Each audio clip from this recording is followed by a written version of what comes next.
গতকাল রাতে আমাদের ফার্মের পিছনে একটা জমিতে আমি আগুন দিছিলাম, যেখানে আমরা মূলা এবং বরকটি করব ভাবতেছি। সকালে উঠেই চলে যাচ্ছি সেই জমিটার দিকে যেখানে আমরা কালকে রাত্রে আগুন দিছিলাম। তো এটা হচ্ছে সেই জমিটা, আর এটাকে জমি বললেও আসলে ভুল হবে, এটা আসলে একটা বালির স্তূপ যেখানে আমরা দীর্ঘদিন যাবৎ ময়লা ফেলতেছিলাম। তো ময়লাগুলো কালকে রাত্রে আমরা আগুন দিয়ে দিছি।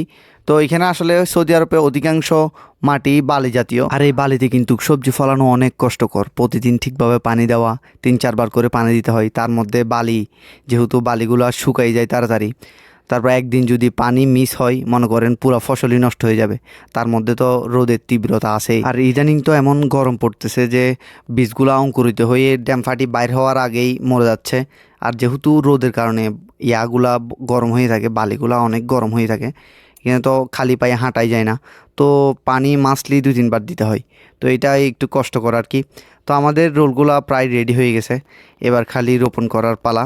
তো অনেক কষ্ট করে আসলে এগুলা করা হইলো আর কি, অনেকক্ষণ সময় লাগছে এগুলা করতে। এখন খালি বীজগুলো রোপণ করে দিব। তো দেখা হচ্ছে সামনের ভিডিওতে। ততক্ষণ ভালো থাকেন, ভালো রাখেন, প্রবাসীদের পাশে থাকেন। আল্লাহ হাফিজ।